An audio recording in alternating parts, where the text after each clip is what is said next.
En la siguiente cápsula pedagógica, la maestra Grace Solache González nos comparte sus experiencias sobre ser asesor y tutor en línea. Hola, ¿qué tal? Mi nombre es Graciela Solache. Soy maestra en pedagogía por parte de la Universidad Autónoma de México.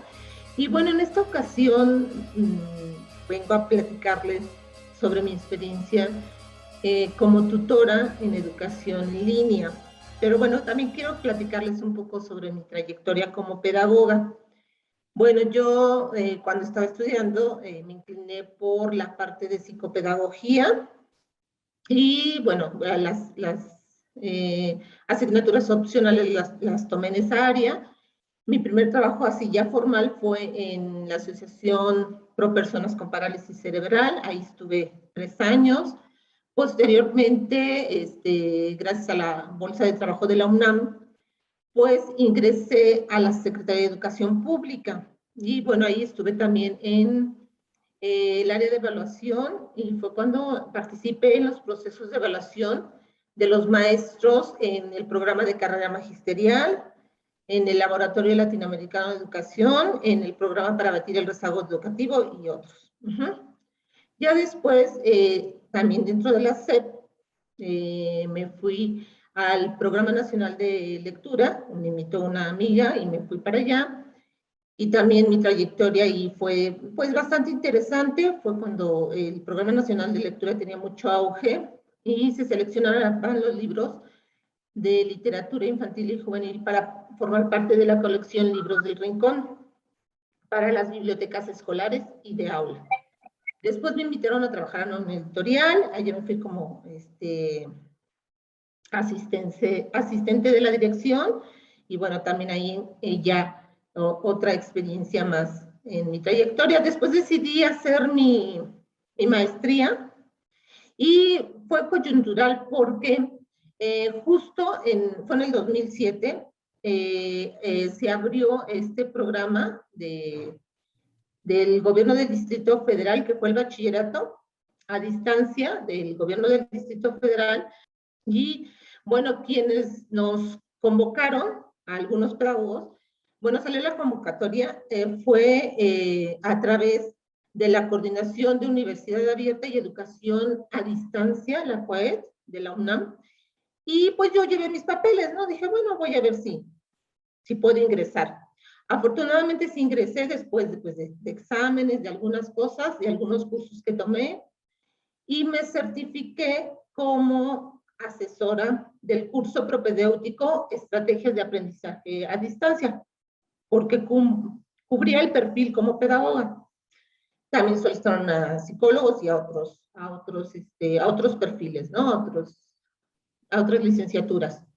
Bueno, y de ahí pues ya me interesó tanto el tema que de ahí decidí estudiar la maestría y mi tema de investigación para obtener el grado se centró en las prácticas pedagógicas de los asesores que imparten los cursos propedéuticos en educación a distancia. En esta ocasión abordé no solamente lo que es el curso propedéutico de estrategias de aprendizaje a distancia, sino también el de matemáticas y el de lectura y redacción. O sea, trabajé con esos tutores, asesores. En el 2010 me certifico como tutora también por parte de la UNAM, de la coordinación de la COAED, como tutora. Y bueno, la función de tutora era coordinar a 6 asesores. Entonces, bueno, el haber estado como asesora, pues me dio la posibilidad de después aspirar a ser tutora, ¿no? Entonces, bueno, así ha sido mi trayectoria. Después terminé la maestría, me becaron por parte de CONACYT, me dediqué a la maestría, después ya regresé a trabajar otra vez a la SEP, igual al Programa Nacional de Lectura, a la Dirección General de Materiales Educativos, y ahí también estuve otros años, pero ya con otra visión, porque pues sí, el estudiar la maestría me dio otras herramientas y otros elementos, porque bueno, recuerden que desarrollamos habilidades de investigación, entonces siempre pues también nos enfocamos a esos procesos, ¿no? o analizar la información que se genera a partir de un proceso. Estuve también otro rato y me volvieron a invitar a trabajar a otra editorial, entonces me fui a esa editorial a editar libros de texto para secundaria y bachillerato. Bueno, pero bueno, se omitía algo importante. En ese inter, yo pertenecía a la Dirección de Bibliotecas y Promoción de la Lectura, pero me invitaron a participar, a coordinar procesos de evaluación de libros de texto para secundaria. Entonces estuve ahí 3 procesos. También ahí adquirí otra experiencia y pues desarrollé otras habilidades, otras competencias. Entonces, bueno, ya después me fui a la editorial y actualmente estoy trabajando en la Universidad UTEL como tutora en línea. Es una universidad que es 100% en línea, entonces, bueno, a partir de la pandemia, pues estamos haciendo el famoso home office, trabajo desde casa. Entonces, bueno, esa es mi trayectoria. ¿Qué es ser un asesor y tutor en línea? Bueno, pues voy a hablar con base en mi experiencia, básicamente, porque estas figuras se definen a partir del propio modelo que cada institución define. Por ejemplo, en el bachillerato a distancia que les decía que participé, sí había esas 2 figuras. El asesor era quien impartía los cursos. En este caso, a mí me tocó la fase propedéutica. Esto quiere decir que a los estudiantes de nuevo ingreso se les daban esos cursos para que desarrollaran ciertas habilidades para que después, cuando pasaran a la parte de sus asignaturas, pues ya tuvieran esas habilidades de lectura y redacción, ciertas bases de matemáticas, porque pues iban a tener materias de matemáticas, y estas estrategias de aprendizaje a distancia que les iban a permitir apropiarse del conocimiento de una manera más sencilla, más accesible. Son amigables las plataformas y todo, pero también se les dan estos elementos. Ahí esa era la figura del asesor en línea, era quien impartía los cursos. Es la persona que acompaña a los estudiantes durante un periodo, sea un bimestre, un semestre, dependiendo, y los apoya con estrategias. Ahora, también existía esa figura de tutor, pero ahí el tutor coordinaba a 6 asesores, les daba seguimiento y bueno, se realizaban juntas con ellos, se revisaba su trabajo, sí. Ahí en ese modelo te pedían que ingresaras mínimo 3 veces al día a revisar si había mensajes de los estudiantes y todo eso, retroalimentarlos, revisarles sus actividades.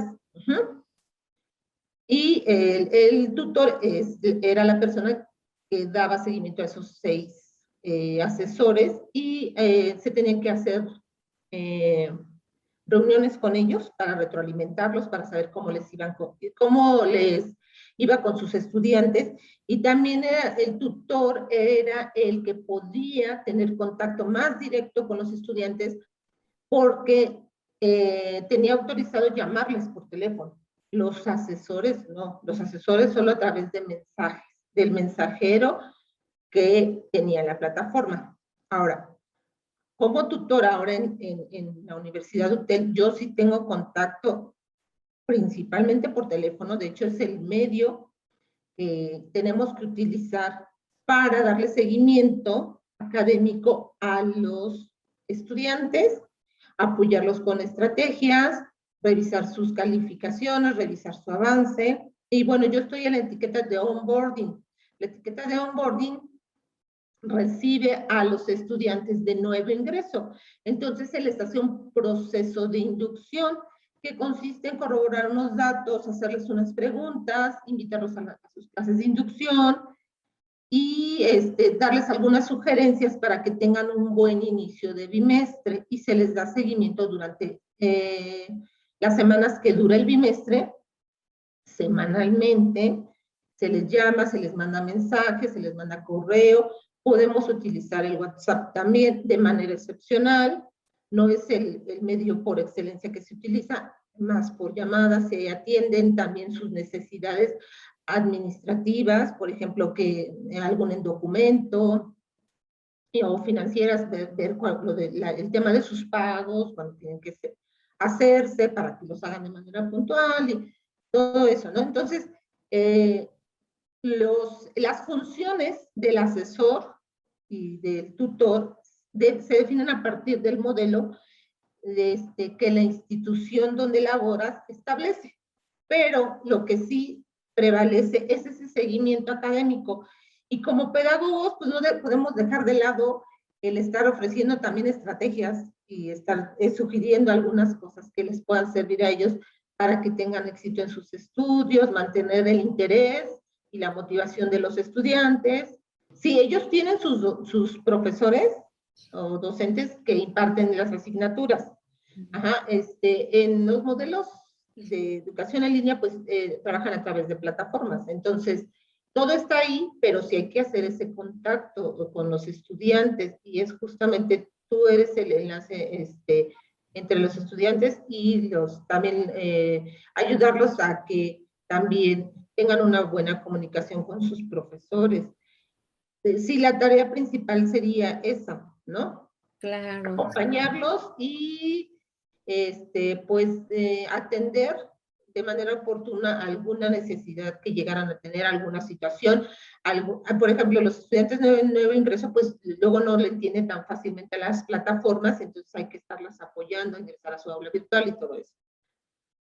Claro. Entonces, es muy, muy interesante. Lejos de lo que se pudiera pensar que el trabajo de tutor en línea es fácil, no. Tienes que tener como esas habilidades porque la comunicación se da de manera principalmente escrita en algunos sistemas, ¿no? Entonces, bueno, vas desarrollando muchas habilidades. Ser empático es algo muy importante porque no ves a los estudiantes cara a cara, entonces es a través del teléfono, de lo que tú les puedes transmitir por mensajes y también escritos. Y créeme, yo me he quedado sorprendida de cómo sí puedes sentir cómo están ellos en cierto momento, ¿no? En cierto ánimo, o qué necesitan escuchar para que, bueno, la escucha activa es una de las características o una de las habilidades que tienes que desarrollar mucho. Bueno, hablar poco y escuchar mucho. ¿Cuál es la formación de las y los pedagogos para diseñar e implementar cursos en línea y a distancia? ¿Y cuál es la función del pedagogo? Cuando yo estudié, yo me fui por la parte de psicopedagogía. Ajá, pero como he tenido la fortuna de estar como en diferentes, pues, empleos y tener que desarrollar diferentes conocimientos y habilidades, yo lo que les puedo decir a mis colegas es que estudiar la licenciatura te da las bases, muy importantes, muy importantes. Ajá, y cuando tú ya ejerces la profesión, desarrollas otras. Claro, la base es este bagaje teórico. Y claro, después te enfrentas a otras cosas que tienes que estudiar todo sobre, por ejemplo, educación a distancia, educación en línea, ¿no? Así, si te fueras a otro ámbito, inclusive si fueras al ámbito de la docencia, pues también tienes que estar como alimentándote de conocimientos en esa parte. La pedagogía definitivamente nos da muchas posibilidades de desarrollarnos en diferentes ámbitos. En este caso, pues, podría resaltar la parte de la didáctica, que es muy importante, entender qué son unos objetivos, qué son los propósitos, los fines de la educación, cómo hacer un programa de estudios, cómo hacer un plan de trabajo, las actividades, los tipos de actividades, que son las actividades de recuperación de conocimientos o las actividades de aprendizaje propiamente dicho que se desarrollan a lo largo pues de su programa de estudios, entender qué son las actividades de evaluación, cómo poder hacer una evaluación, o sea, si realmente son muchas cosas las que tienes que ir aprendiendo poco a poco, bueno, dependiendo del ámbito donde te desarrollas, y eso sería como básico. básica. Ahora, en educación a distancia, pues en educación en línea, pues tienes que saber de plataformas, de aulas virtuales, de cómo se realiza la práctica pedagógica de los profesores que están en educación en línea. Entonces, bueno, son todas esas cosas que tienes que ir desarrollando y aprendiendo, ¿no? Claro, siempre esas bases teóricas. Yo, a lo largo de mi experiencia, he caído en la cuenta que la pedagogía es un ir y venir de la teoría a la práctica. Ajá. Porque si nada más se queda en teoría, pues lo ves, sí, el planteamiento está muy interesante, pero ¿cómo lo vas a concretar a una práctica, no? ¿Cómo lo vas a concretar ya a algo que tienes que desarrollar, alguna propuesta? Ahora, tú estabas hablando de los cursos. ¿Cómo se hacen los cursos? Ajá. Yo en los programas que he participado, los cursos ya están diseñados, pero entonces estamos hablando que también tienen la posibilidad de desarrollarte en los diseños instruccionales, que era lo que te decía, todo esa parte, entender cuáles son los fines de la educación, los principios de la educación, porque todo eso va hacia abajo, todo eso lo determina, ¿no? ¿Qué es un aprendizaje esperado? Todo esto te va a ayudar a ti a comprender. Más tengo otro tema por ahí, que algunos, aunque ejercen la docencia, no les les cuesta un poco entender esto, aunque ejercen la docencia, y sobre todo que vienen de otras carreras y quieren aplicarlo casi a la docencia. Hay que como empezarlos pues a trabajar con ellos en este aspecto, ¿no? Entonces, si tú como pedagogo quieres diseñar cursos, bueno, pues tienes que tener muy claro qué tipo de curso, cuáles van a ser los propósitos del curso, la duración del curso. Estamos hablando ya de la parte de la planeación propiamente, dosificar las sesiones, cuántas sesiones, de cuánto tiempo, qué materiales didácticos, qué estrategias didácticas, y todo eso se integra ya en un plan muy concreto, ¿no? Debes de partir de un perfil de ingreso y un perfil de egreso, o sea, cómo ingresan los estudiantes y cómo tú pretendes que salgan, con qué habilidades o con qué competencias. Entonces, pues es todo un tema, sí, es muy amplio, pero con pedagogos sí tienes esa posibilidad. El arte de la pedagogía, ir de la teoría a la práctica, ¿no? Que creo que es lo más difícil, porque si se queda en mera teoría, pues sí, a mí me encanta la teoría de Piaget o no sé, pero si no la entiendo y si no trato de como de aplicarla o de identificarla en cosas cotidianas inclusive, pues se va a quedar ahí, ¿no? Tan sencillo como plantearte, ahorita que tú también lo mencionas, el qué, el para qué y el cómo, que serían las estrategias, ¿no? Entonces, ya, si tú tienes como así muy claro esa ruta, pues se te va a facilitar desarrollarlo, ¿no? Ahora, hay que tener en cuenta la flexibilidad cognitiva, porque actualmente los estudiantes tienen acceso a mucha información, que ellos pueden buscar. Entonces, también o tener sus propias experiencias. Entonces, recuperar también esas experiencias y tener esa flexibilidad cognitiva que todo mundo puede aprender, no solamente en la escuela, sino en su casa, en su trabajo, con su grupo de amigos, claro, siempre y cuando se integre de manera adecuada y le deje un aprendizaje. Estamos hablando de los famosos aprendizajes significativos, entonces, pues le da esa posibilidad, ¿no? También tener en cuenta esta flexibilidad cognitiva, esta apertura, este compartir y socializar de los conocimientos. Claro. Tiene que ver con sus estilos de aprendizaje, pues ya sabemos que hay quien aprende más a través de la parte auditiva, de lo que escucha, o de lo que ve, o lo que lee. Pero eso sí quiero dejar en claro, ¿eh? Algo muy importante. La base del conocimiento es pues la información. Y ¿Cómo accedes a ella? Leyendo. En educación en línea creen a veces los estudiantes que pues todo es, como todo es electrónico, todo es digital, no tienen que leer. Pero sí tienen que leer. O sea, sí hay videos, sí hay audios, pero también hay lecturas que son base. Así como en cualquier licenciatura, todos tenemos que leer. Entonces, es algo muy importante. Ajá. Y comprender lo que lees. Entonces, a mí me ha tocado que a veces estudiantes dicen, es que las lecturas son muy pesadas o no tienen desarrollada como esa habilidad de la comprensión de la lectura y les cuesta un poco de trabajo. Pero sí hay que leer, o sea, en todos los sistemas están sus lecturas, está su biblioteca digital en este caso, y tienen acceso a libros, aparte de lo que les dan los profesores, que ellos seleccionan y dicen, mira, estas son las lecturas básicas. Tienes la posibilidad de ampliar el conocimiento a través de otra bibliografía. Entonces, eso es muy importante.